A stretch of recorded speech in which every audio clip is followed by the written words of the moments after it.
તીર્થમાં કહે છે, હે મહાત્માઓ, ત્રીજા જ્યોતિર્લિંગ સ્વરૂપે ભગવાન મહાકાલેશ્વર મહાદેવજી શિપ્રા નદીના તટ પર અવંતી નગરી ઉજ્જૈન નગરમાં ભગવાન પ્રગટ રહ્યા છે.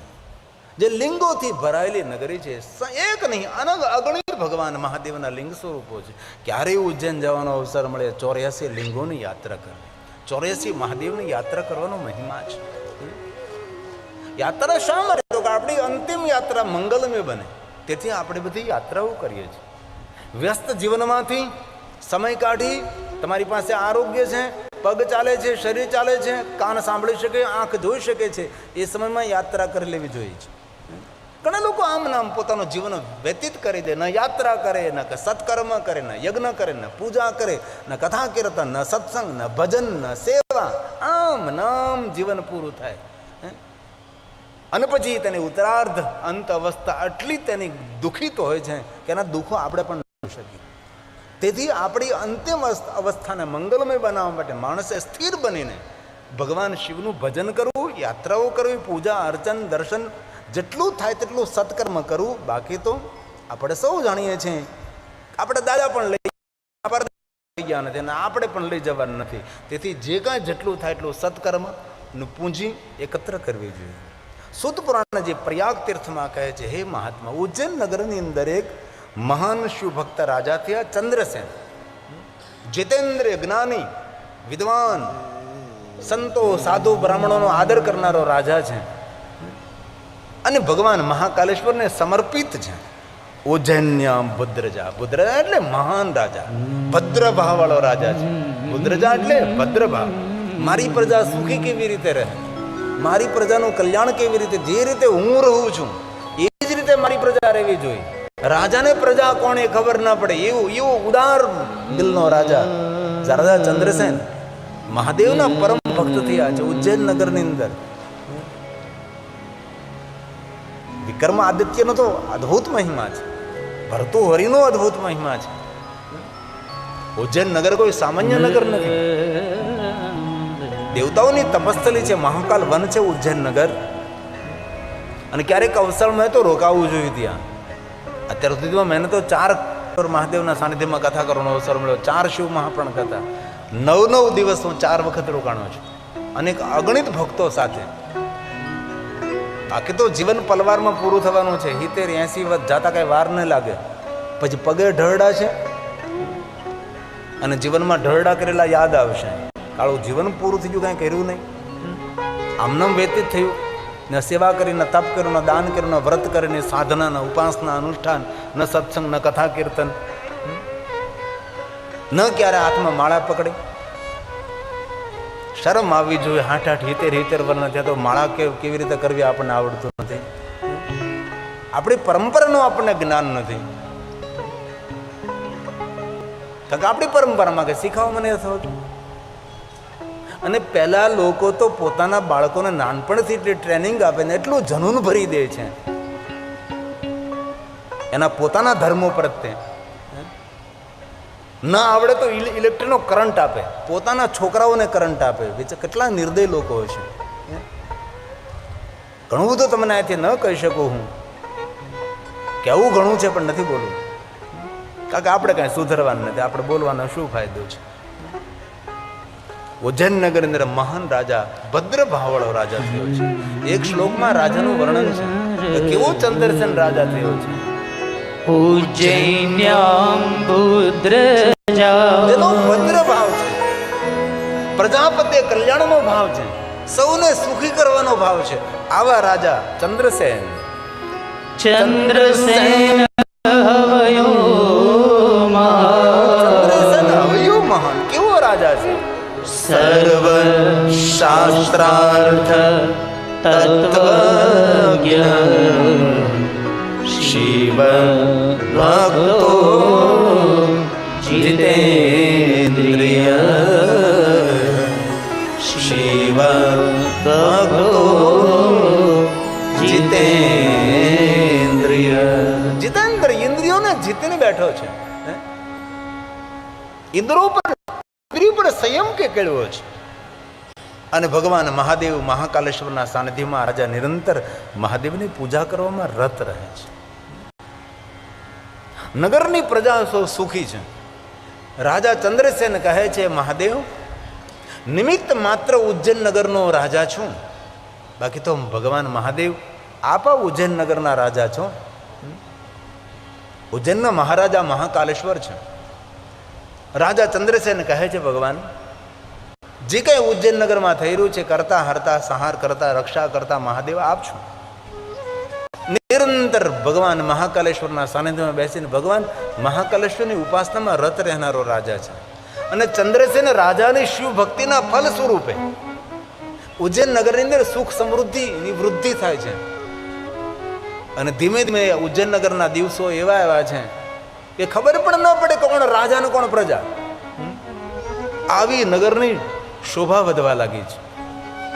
અને રાજા ચંદ્રસેન નિત્ય ભગવાન મહાદેવને કહે છે, ભગવાન, આ નગરની સુખાકૃતિનું કારણ ભગવાન તું છે. નગરના જે સુખો વધી રહ્યા, નગરમાં કોઈ કલેશ નથી, કોઈને રોગ નથી, કોઈને શોક નથી, કોઈની શિકાયત, કોઈ ફરિયાદ નથી. ભગવાન મહાદેવ, એ તારી ભક્તિનું ફળ છે. કોઈ પણ માણસે રાજાને મળવું હોય તો શિવાલય જવું પડે, રાત દરબારમાં નહીં. એવો નિરંતર શિવને સમર્પિત ચંદ્રસેન રાજા થયા. નગરમાં સૌ રાજા ચંદ્રસેનનો આદર સન્માન કરે છે. ચંદ્રસેન રાજા પોતાના મહેલે પોતાના રાજ દરબારમાં જતા હોય, લોકો મહાદેવને જેમ તેને પ્રણામ કરે છે કે સાક્ષાત ભગવાન શંકરનો અંશ છે, શિવ અંશ અમારો રાજા છે. રાજાનું દર્શન કરવા માટે લોકો બધા ઉજ્જૈન નગરમાં ઊભા રહે છે. આવા મહાન રાજા થયા છે. આપણી રાજાઓ પરંપરાની અંદર એટલા રાજાઓ મહાન થયા છે, પણ એ આપણને ભણાવવામાં ન આવ્યું. આપણે જ્યારે ભણતા હતા ઇતિહાસની અંદર આવા રાજાઓનું ભણાવવામાં નથી આવ્યું કે કેટલા રાજાઓ મહાન થયા છે, કેટલા રાજાઓએ સમર્પણ કર્યા, પ્રજાનું કેટલું કલ્યાણ કર્યું, પ્રજાના હિત માટે કેવા કેવા કામો કર્યા રાજાએ. એ બધું આપણને ઇતિહાસમાં નથી ભણાવ્યું. આપણે જ્યારે ભણતા હતા ત્યારે આપણને શું ભણાવ્યું? એટલામાં પહેલો આવ્યો, એટલામાં બીજું આવ્યો, પહેલી વાર સોમનાથને આને લૂંટ્યું, બીજી વાર સોમનાથને આને લૂંટ્યું, બીજી વાર ત્રીજી વાર આને લૂંટ્યું, 13 વાર સોમનાથને લૂંટવામાં આવ્યું. રાણા પ્રતાપને આને હરાવ્યા, રાણા પ્રતાપને હાલી નહીં. રાણા પ્રતાપની વીરતાની કેમ વાત ન કરી? રાણા પ્રતાપના સમર્પણની કેમ વાત ન કરી? રાણા પ્રતાપની ઉદારતાની વાત ન કરી? રાણા પ્રતાપમાં કેટલું અદ્ભુત સામર્થ્ય હતું ને કેવી અદ્ભુત શક્તિ હતી, એની વાતો કેમ અમને ન સમજાવે? બહુ હૃદયથી પ્રાર્થના કરીને કહું છું, સાધુ છું, તમને દુઃખ લાગે તો ક્ષમા કરજો. ઘરમાં રાણા પ્રતાપનો ફોટો રાખવાથી જરૂર આપણું કલ્યાણ થશે, પણ જ્યાં સુધી તમારા ઘરમાં કોઈ રાણો પ્રતાપ જન્મશે નહીં ને ત્યાં સુધી આપણું કોઈ કલ્યાણ નહીં કરી શકે. ઘર ઘરમાં આપણે રાણા પ્રતાપના શિવાજીના ફોટાઓ રાખીએ છીએ, પણ એટલું તો વિચારીએ, કાંઈક તો કરીએ.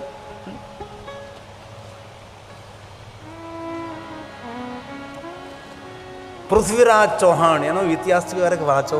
મારા યુવાન દીકરા દીકરીઓને મારી હૃદયની પ્રાર્થના છે, સમય કાઢીને ઇતિહાસ તમે ધરબાયેલું છે વાંચો. પૃથ્વીરાજ ચૌહાણની વીરતા, એનું સમર્પણ, એની કાર્યકુશળતા હદ બેહદ. પણ આવું આપણને કોઈ ભણાવ્યું નથી, તેથી આપણને જાણ. એ તો ઠીક છે, ચારણ ભાઈઓ, ગઢવી ભાઈઓ છે, ઇતિહાસને ખોલી ખોલીને આપણી સામે રજૂ કરે છે.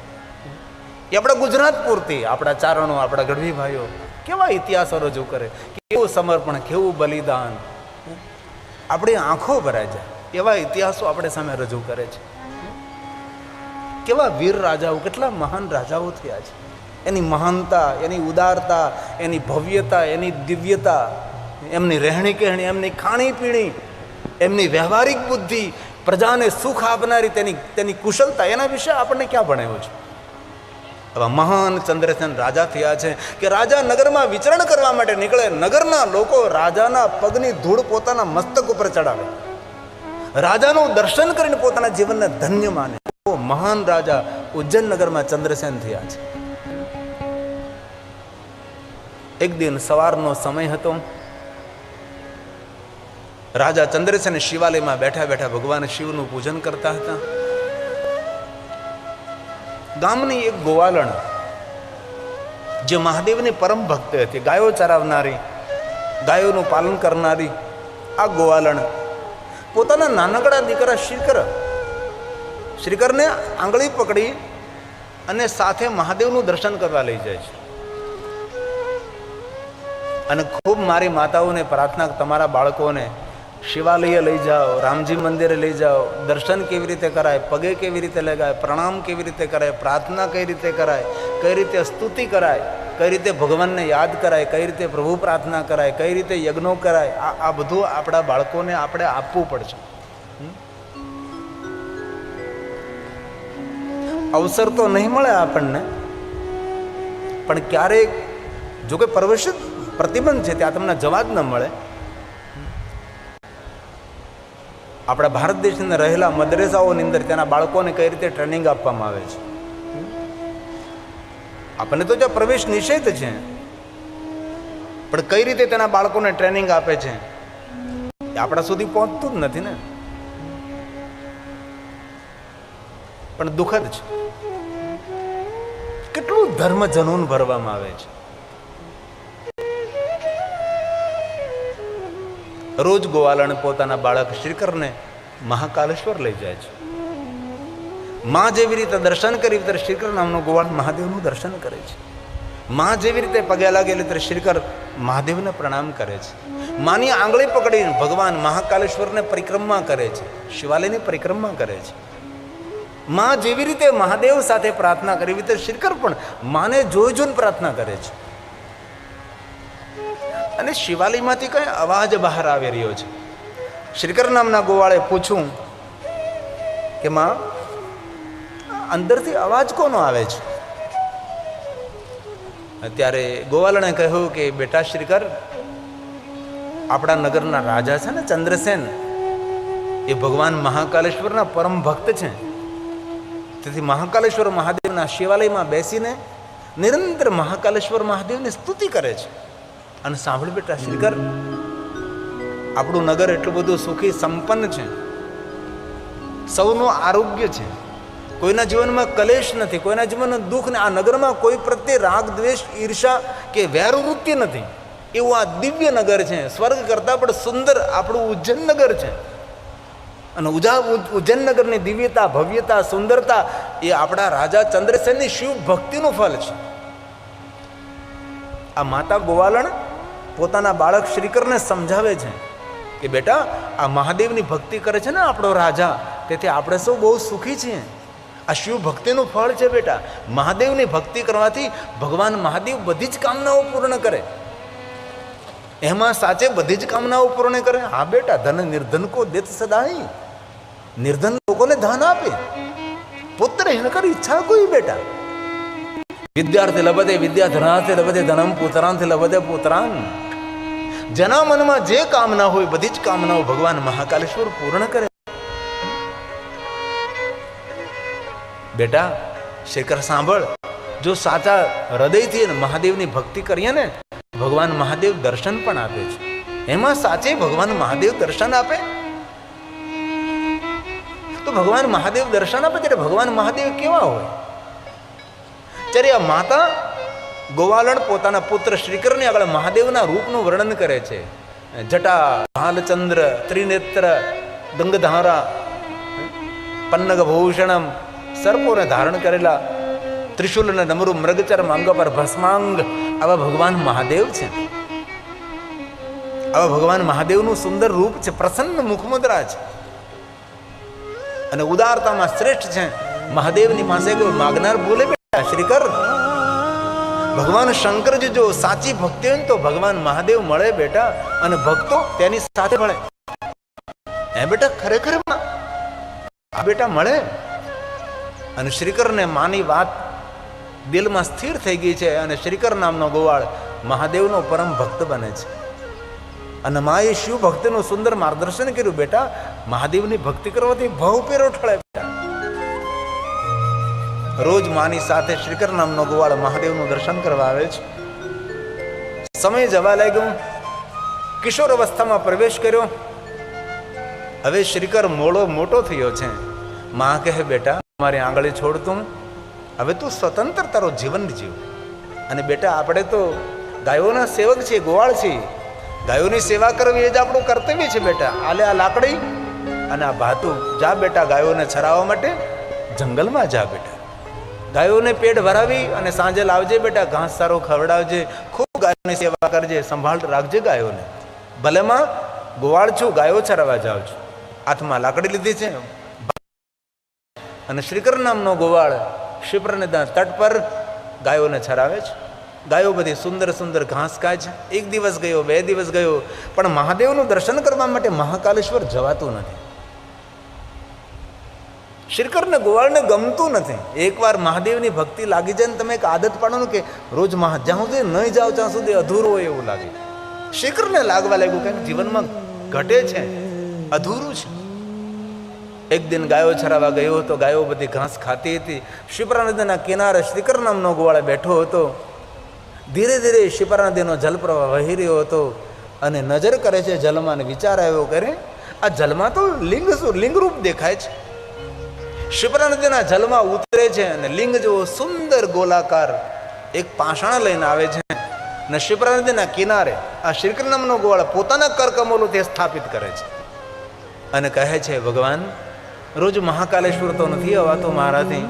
ગાયોને જવાબદારી છે, ગાયોને ઘાસ ચરવા, માએ ગાયોની સેવા કરવાનું કહ્યું છે. તેથી આ શિપ્રા નદીના કિનારે રોજ આવું છું, નદીના તટે. તું મારો મહાદેવ, હું તારો ભગત, હું તારો રોજ પૂજા કરીશ. શિપ્રા નદીનું જલ લઈ ભગવાન મહાદેવને અર્પણ કરે છે અને જંગલમાં ખીલેલા પુષ્પો મહાદેવને અર્પણ કરે છે અને પુષ્પોનો શણગાર કરે છે. સમય વીતવા લાગ્યો, સમય જવા લાગ્યો છે. બન્યું છે એવું શ્રીકર નામના ગોવાળની ભક્તિ દિન પ્રતિદિન વધવા લાગે છે, ભક્તિની વૃદ્ધિ થવા લાગી છે. અને પછી તો અવસ્થા એવી બનવા લાગી કે ગાયોની સામે ધ્યાન નથી રહેતું. ભગવાન મહાદેવની પૂજામાં અલમસ્ત બની જાય, પૂજામાં સમર્પિત થઈ જાય છે. અને ગાયોનું ધ્યાન નહીં રાખવાને કારણે ગાયો કોઈના ખેતરમાં, કોઈની વાડીમાં, કોઈની મોલાત ખાવા લાગે છે. ગાયો નુકસાન કરવા લાગે છે અને ધીમે ધીમે ગોવાળની પાસે, ગોવાળની જે માતા હતી ગોવાલણ પાસે ઠપકાઓ આવવા લાગે છે કે ગોવાલણ, તારો દીકરો શ્રીકર ગાયો ચરાવવા માટે વનમાં આવે છે પણ ગાયોનું ધ્યાન નથી રાખતો. અમે કેટલી મહેનતથી વાવેતર કરીએ છીએ, અમારા ખેતરો, અમારી ઉપજ, અમારી વાડીને તમારી ગાયો ખૂંદી નાખે છે. માં વિનંતી કરીએ છીએ, અમે ખૂબ મહેનત કરીએ ત્યારે આ ખેતરની અંદર અન્ન થાય છે. તમારા દીકરા શ્રીકરને જરા સમજાવજો, ગાયોનું ધ્યાન રાખો.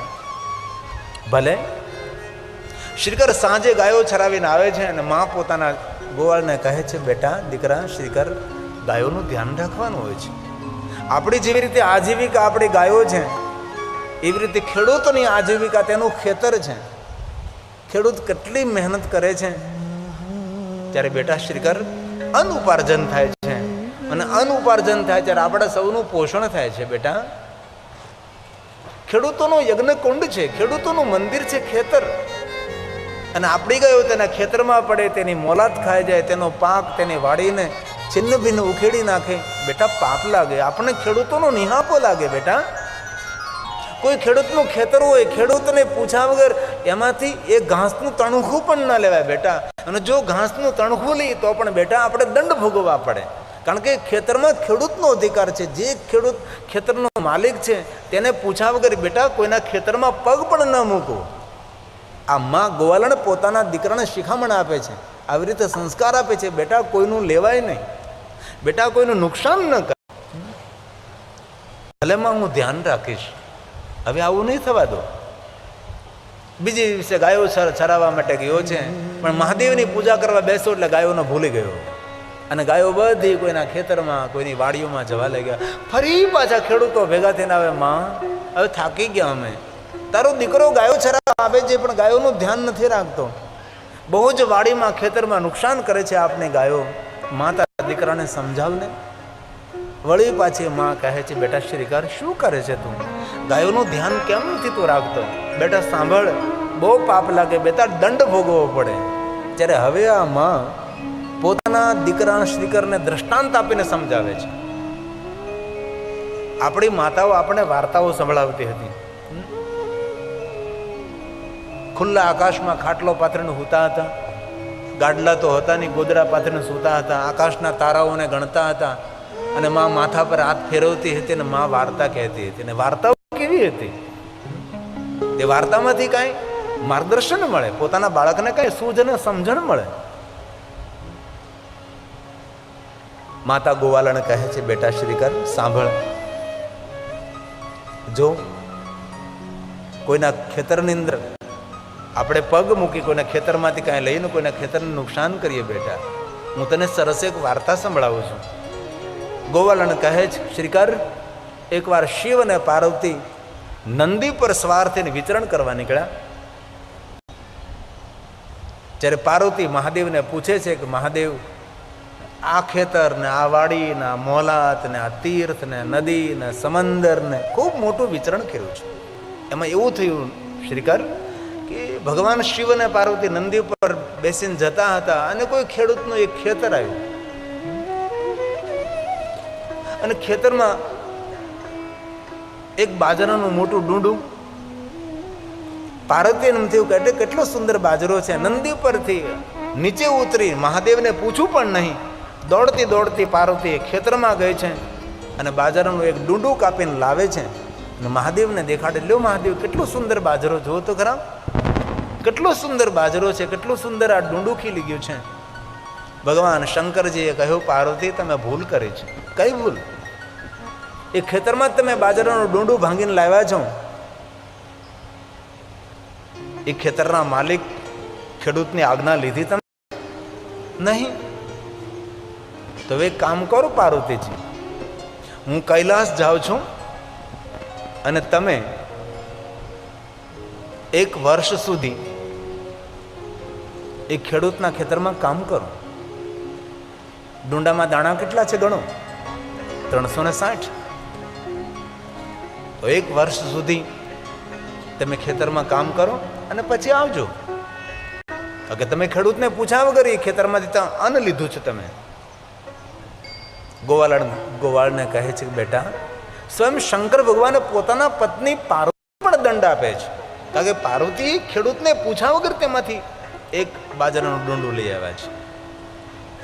આને રૂપક કથાઓ કહેવાય, ઉપદેશક કથાઓ કહેવાય છે. ત્યારબાદ શું થયું? માં ગોવાળને કહે છે, બેટા શ્રીકર, પાર્વતી એક સામાન્ય નારી જેવું રૂપ લઈ અને ખેતરની અંદર જે ખેડૂત અને ખેડૂતની પત્ની કામ કરતા હતા તેની પાસે જાય છે અને કહે છે, ભાઈ મારે તમારા ખેતરમાં કામે રહેવું છે.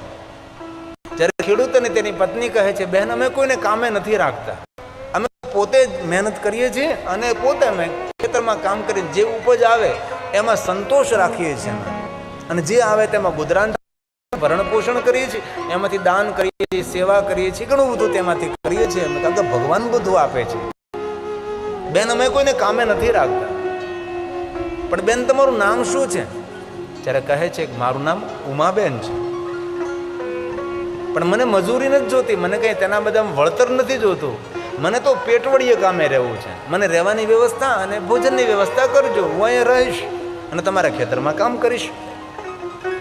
ખેડૂત પોતાની પત્નીની સામે જોવે છે અને પત્ની આંખના ઈશારે કહે છે કે મજદૂરી દેવાની નથી અને આમનામ રહેવું છે તો ભલે રે.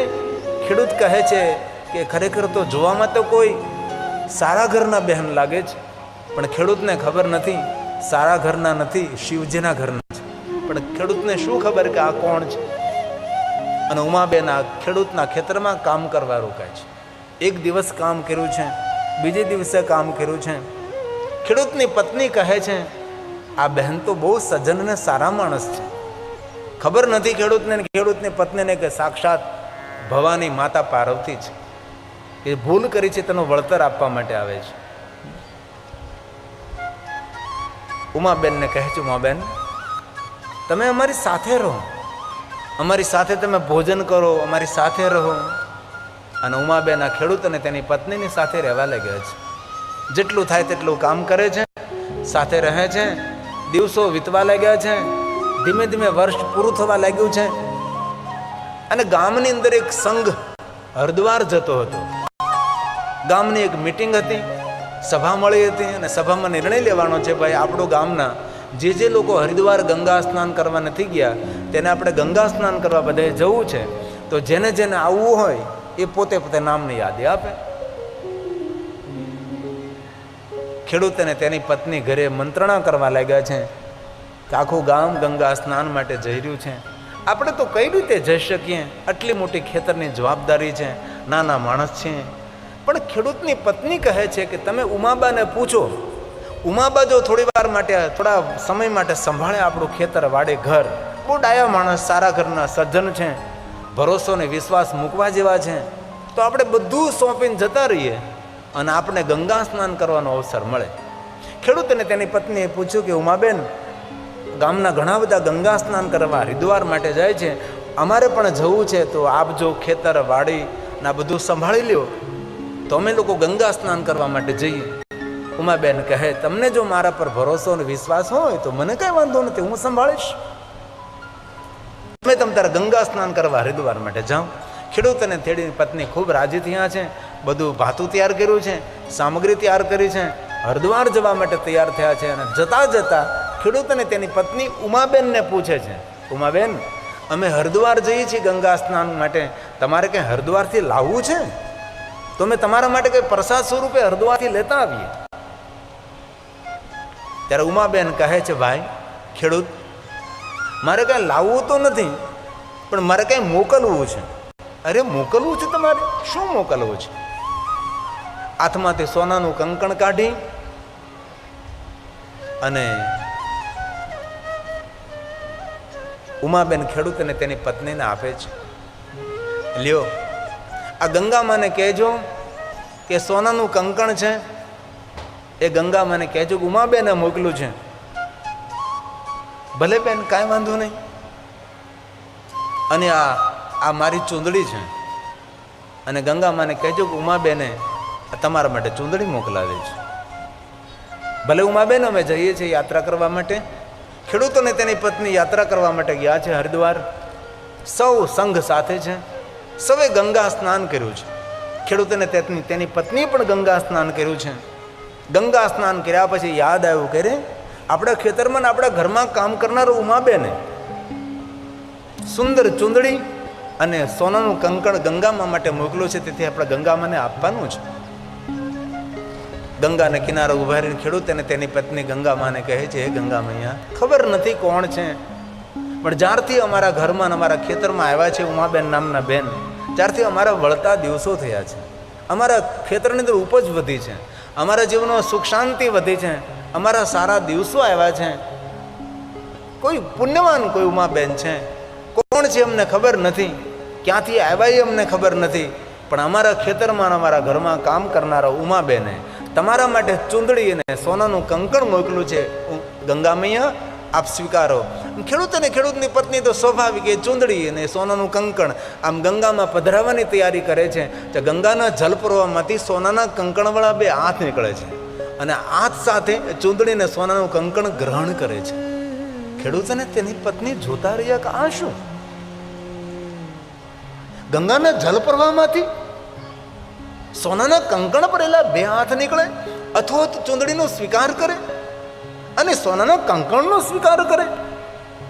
ખેડૂત અને તેની પત્ની સમજી ગયા કે આપણા ખેતરમાં ઘરમાં જે કામ કરે છે ઉમાબેન કોઈ સામાન્ય નથી, કોઈ મહાન આત્મા છે અને આપણા ભાગ્ય પલટાવવા માટે આપણા ખેતરમાં આપણા ઘરમાં કામ કરે છે. સંઘમાં રહેલા સવે જોયું કે ખરેખર અથોથ ચૂંદડી સ્વીકારી ગંગામાં, સોનાનું કંકણ માતા ગંગાએ અથોથ સ્વીકાર્યું. યાત્રા જલ્દી પૂર્ણ કરી ખેડૂત અને તેની પત્ની ગામની અંદર આવે છે અને ગંગા મૈયાને ઉમાબેનને પગે લાગે છે. ઉમાબેન, તમે ખેતરને વાડીને બધું સંભાળ્યું એટલે અમને હરિદ્વારની યાત્રાથી ગંગા સ્નાન થયું, પણ તમારા પુણ્યથી અમને આ બધું મળ્યું છે. પણ એક બેન એક વાત કરવી છે. ઉમાબેન, તમે કોઈ સામાન્ય જીવાત્મા નથી, તમે કોઈ વિશેષ કોઈ આત્મા છો. જ્યારથી તમે અમારા ઘરમાં અને અમારા ખેતરમાં આવ્યા છો ત્યારથી અમારું ભાગ્ય ઉજળું થયું છે, અમારા ભાગ્ય પલટાણા છે, અમારા દિવસો સારા આવ્યા છે. ઉમાબેન, બેન એક વાત કહેવી છે. તમે જે ચૂંદડીને સોનાનું કંકણ આપ્યું હતું કે ગંગા મૈયાને કહેજો ઉમાબેને મોકલ્યું છે, તો અમે ગંગાના જલપ્રવાહમાં ચૂંદડીને સોનાનું કંકણ પધરાવી રહ્યા હતા. અંદરથી સુવર્ણના કંકણ પહેરેલે બે હાથ અંદરથી ગંગાના જલ પ્રવાહમાંથી બહાર નીકળે છે, અથવા તો ચૂંદડીને કંકણનો સ્વીકાર કર્યો છે. એના ઉપર તમને જાણ થઈ છે તમે કોઈ મહાન આત્મા છો. ઉમાબેન વાતને ટાળવાનો પ્રયાસ કરે છે અને કહે છે, ભાઈ ખેડૂત, એ તો તમારો ભાવ હોય ને, એવો ભાસ થયો હોય તમને. ગંગાના જળ પ્રવાહમાંથી થોડા બે હાથ બહાર નીકળે, નથો થોડી ચોંદડીનો સ્વીકાર કરે. એ તો તમને એવો ભાવ હોય એટલે ભાસ થયો હોય છે, એવું ના હોઈ શકે. વાતને ટાળી દીધી. ખેડૂતને તેની પત્ની કહે છે, જે હોય તે ઉમાબેન, પણ અમે હાથ જોડીને તમને કહીએ છીએ કે આજથી તમારે ઘરમાં પણ કામ નથી કરવાનું, તમારે ખેતરમાં પણ કામ કરવા નથી જવાનું. તમે જે કહો તે, પણ અમે તમને ઓળખી ગયા છીએ. કોઈ મહાન આત્મા આપ અમારા ઘરની અંદર, ખેતરની અંદર આવ્યા છો. આજથી તમારે કોઈ કામ નથી કરવાનું. ભલે ભાઈ ખેડૂત, હું ઘરે રહીશ, કામ નહીં કરું. બીજો દિવસ થયો. ખેડૂત બળદગાડું જોડે છે, હાથી લકડા ગાડામાં નાખે છે અને કહે છે તે પોતાની પત્નીને, ઉમાબાની પાસે કંઈ કામ ન કરાવજો. ભલે વાડીમાં તો કામ કરવા નથી લઈ જવાના, પણ ઘરનું પણ કામ નહીં કરાવતી. એનું ધ્યાન રાખજે, સેવા કરજે. કોઈ સામાન્ય આત્મા નથી, કોઈ મહાન આત્મા આપણા ઘરે, આપણા આંગણે આવ્યા છે. ઉમાબેન કોઈ પવિત્ર આત્મા છે. ખેડૂતની પત્ની કહે છે, ભલે તમે ખેતર જાઓ, બપોરે હું તમારા માટે જમવાનું લઈને ભાત લઈને આવીશ. ભલે તું જ ભાત લઈને આવજે. ખેડૂત ખેતરમાં કામ કરવા જતો રહે છે. બપોર થઈ, ઉમાબેનને કાંઈ કામ કરવા દીધું નથી. બપોર થઈ એટલે ખેડૂતની પત્નીએ ભાત તૈયાર કર્યું છે, જે ખેતર લઈ જવા માટે, ખેડૂતને જમાડવા માટેનું. ઉમાબેને કહ્યું છે કે બેન, તમને કાંઈ વાંધો ન હોય તો મારા ભાઈને જમાડવા માટે હું જાઉં, આ ભાત આપવા માટે હું જાઉં. એટલે ખેડૂતની પત્ની કહે છે, સાચી વાત છે બેન, ઘરમાં કેટલું ગમે. હું મારા પતિને જમાડવા જાઉં કે તમે તમારા ભાઈને જમાડવા જાઓ, બહુ સારી વાત છે. ભલે બેન, તમે જાઓ. ભાત આપ્યું છે, ઉમાબેનને આપ્યું છે, ને ઉમાબેન ભાત લઈને જાય છે. અને પેલી ખેડૂતની પત્નીને કહે છે, બેન હું જાઉં છું. ખેડૂતની પત્ની કહે કે કાંઈ વાંધો નહીં, જાઓ. પણ ખબર નથી આજ વર્ષનો છેલ્લો દિવસ છે. ઉમાબેન કહી જાય છે, બેન હું જાઉં છું. હા જાઓ. ખેતર પોગે છે. ખેડૂત ખેતરમાં કામ કરતો હતો. ઉમાબેનને આવેલા જોવે છે અને અંદરથી દુઃખ થાય છે. કહીને આવ્યો હતો મારા ઘરવાળાને, ઉમાબેનની પાસે કામ નહીં કરાવતી, ખેતર ભાતને મોકલ્યા છે. જલ્દી જલ્દી બળદગાડું જલ્દી હાથી લકડા છોડે છે અને ખેતરના શેઢે આવે છે. ઉમાબેન, તમે શા માટે ખેતર આવ્યા ભાત લઈને? ભાઈ, મને એમ થયું કે આજે હું તમને જમાડું. ભાત છોડ્યું છે અને ખેડૂતે હાથ મોઢું ધોયા છે અને જમવા બેઠો છે. ખેડૂતને બધું પીરસ્યું છે ઉમાબેન ખેતરના શેઠે. અને ઉમાબેન કહે છે, ભાઈ ખેડૂત, આપને જો વાંધો ન હોય તો મારા હાથથી હું તમને જમાડું. પેલો ખેડૂત કહે છે, અરે તમે મારા બહેન છો, તમારા હાથનું જમવું મારું ભાગ્ય પલટાઈ જાય. ઉમાબેને રોટલાનું બટકું ભાંગ્યું છે, થોડું શાક લીધું છે અને ખેડૂતના મોઢામાં આપ્યું છે. ખેડૂતની આંખોમાંથી આંસુ પડવા લાગ્યા છે. ઉમાબેન, તમે સાક્ષાત અન્નપૂર્ણા છો. હવે તમે સાચું કહો, તમે કોણ છો? તમે આ ભોજનમાં રસ કંઈક જુદો છે, મને કંઈક જુદી અનુભૂતિ થઈ રહી છે. ઉમાબેન, તમે સાચું કહો, તમે કોણ છો? તમે કોઈ અરે ના ના ભાઈ, હું તો સામાન્ય નારી છું, મારું નામ ઉમાબેન છે. લે ભાઈ જમે. ઉમાબેને પોતાના હાથથી ખેડૂતને જમાડ્યો છે અને ખેડૂત ભોજન કર્યું છે અને કહ્યું છે, ઉમાબેન, આજે જે ભોજનનો સ્વાદ હતો એ ભોજનનો સ્વાદ તો કોઈ દેવલોકનો, કોઈ સ્વર્ગલોકનો સ્વાદ હતો. ઉમાબેને બધા ભાતના વાસણો હરકા કર્યા છે, બાંધ્યું છે ને ગાડામાં મૂક્યું છે. ઉમાબેન કહે, ભાઈ આ ભાત તમે ઘરે લેતા જજો, આમાં મૂકું છું બળદગાડામાં. ખેડૂત કહે, ભલે ઉમાબેન, કાંઈ વાંધો નહીં, હું લેતો જઈશ. તો ભાઈ હું જાઉં? ખેડૂત કહે છે, આ ઉમાબેન જાઓ. અને વર્ષનો છેલ્લો દિવસ હતો. ખેડૂત સાંજે ખેતરમાં કામ કરીને પોતાના ઘરે જાય છે. આમ તેમ જોવા લાગે, ઉમાબેન દેખાતા નથી. પોતાની પત્નીને પૂછવા લાગે છે, ઉમાબેન ક્યાં છે? તો કે બપોરે તમને ભાત આપવા આવ્યા છે અને મને કહીને ગયા હું જાઉં. અરે મને પણ એવું જ કહ્યું કે સાંજે આ ભાતના વાસણો લેતા જજો, હું જાઉં છું. મને પણ એવું જ કહીને ગયા, હું જાઉં છું. અને ગોવાળને પોતાના શ્રીકર નામના ગોવાળને કહે છે, બેટા, સ્વયં શંકર ભગવાનના પત્ની ઉમાએ જો કોઈના ખેતરમાંથી એક બાજરાનું ડુંડું 1 વર્ષ સુધી તેને ખેતરમાં કામ કરવું પડ્યું, અને બેટા આપણે કોઈના ખેડૂતના ખેતરમાં એની મોલાતને નુકસાન કરીએ, એના પાકને આપણે ગાયો ત્યાં જતી રહે, બેટા ખેડૂતનો કેટલો નિહાપો લાગે છે. શંકર ભગવાન સ્વયં જો ભવાનીને જો દંડ દેતા હોય તો આપણને કઈ રીતે છોડી શકે બેટા? તેથી તું ધ્યાન રાખજે, આજથી આપણી ગાયો કોઈના ખેતરમાં કોઈની વાડીમાં ન જાય બેટા, તું કાળજી રાખજે. ભલેમાં હવે હું ધ્યાન રાખીશ.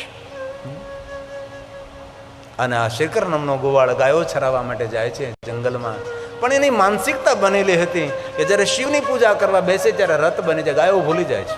અને ફરી પાછી એની હાલત, ફરી પાછા ખેડૂતો બધા ફરિયાદ કરવા આવ્યા છે. હવે માને એમ થયું છે હવે મારે દંડ આપવો પડશે. ગાયો ચરાવવા માટે શ્રીકર નામનો ગોવાળ જાય છે. પાછળ પાછળ છુપાતી માં શ્રીકરનું ધ્યાન રાખવા જાય છે, ગાયોનું ધ્યાન રાખે છે. જાય છે ક્યાં? શ્રીકર નામના ગોવાળને ખબર નથી કે મારી પાછળ મારી મા મને જોવા માટે આવે છે. શિપ્રા નદીના કિનારે ગાયો ચરવા લાગે છે, અને શિપ્રા નદીના કિનારે પોતાના કરકમલોથી શિવલિંગને સ્થાપિત કરેલું છે, તેની પૂજા કરવા બેસી જાય છે. માં વૃક્ષની ઘટામાં સંતાઈને જોવે છે. માં ગોવાળને થયું કે આ મારો દીકરો શ્રીકર એટલો મોટો ભક્ત બની ગયો છે. બબડતી જાય છે અને શ્રીકરને કહે છે, શું કરે છે? માં, અમારા મહાદેવ છે, એની પૂજા કરું છું. અરે, ગાયોનું ધ્યાન રાખતું, જ્યાં ત્યાં મહાદેવ થોડા હોય. દેવાલયમાં શિવાલયમાં મહાદેવ હોય, આમનો હોય મહાદેવ કાંઈ. આવી રીતે ભગવાનની પૂજા ન કરે, ગાયોનું ધ્યાન રાખ. માં રોષે ભરાણી છે અને બોલતી માં શિવલિંગને ઉચકાવે છે. હાથમાં શિવલિંગને પકડી શિપ્રા નદીમાં શિવલિંગને ફેંકી દે છે.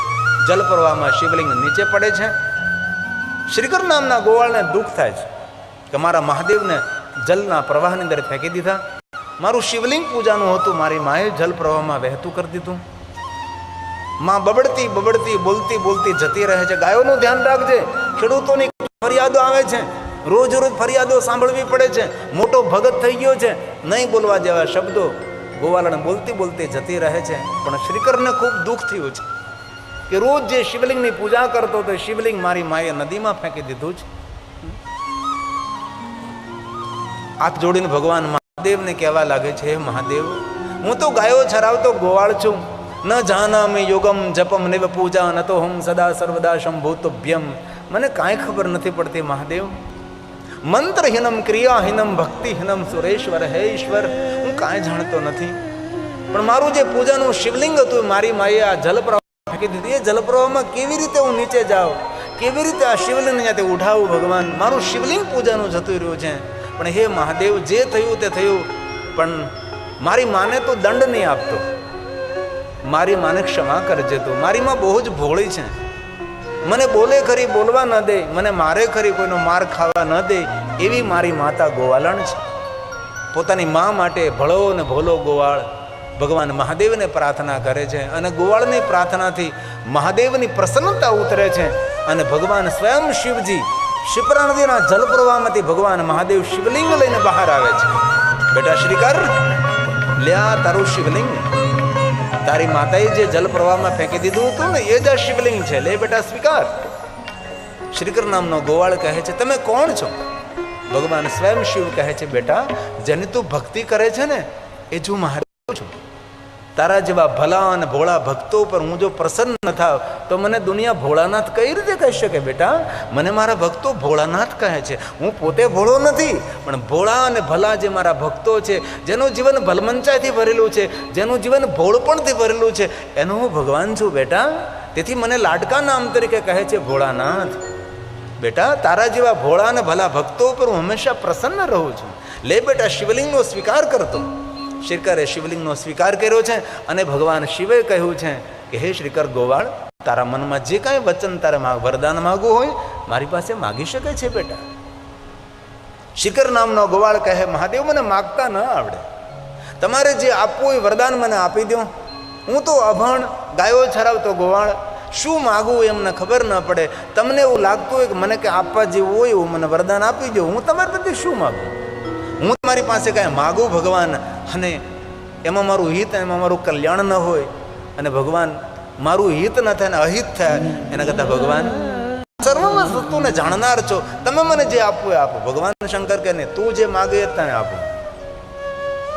શ્રીકૃષ્ણનો ગોવાળ કહે ભગવાન મહાદેવ મને માગતા ન આવડે, હું ગાયો ચરાવતો ગોવાળ છું, શું માગવું એને મને ખબર ન પડે. ભગવાન તમે મને આપો, જે તમને એમ લાગે કે આ ગોવાળને આપવા જેવું છે એવું આપી દો વરદાન મને, એટલે એ વરદાન લઈને હું જતો રહું. નહીં નહીં બેટા, તું વરદાન માગ. વારંવાર મહાદેવજી માગવાનું કહે છે ત્યારે ગોવાળ કહે છે મહાદેવ શું માગું હું? પણ મહાદેવ મારો આત્મા એમ કહે છે કે મારા કુળમાં તમારો જન્મ થાય. મહાદેવ કહે કે માગવાનું કહ્યું ન હોત તો સારું હતું. મેં વારંવાર કહ્યું માગ માગ માગ, ને હવે મને કહે છે કે મારા કુળમાં તમારો જન્મ થાય.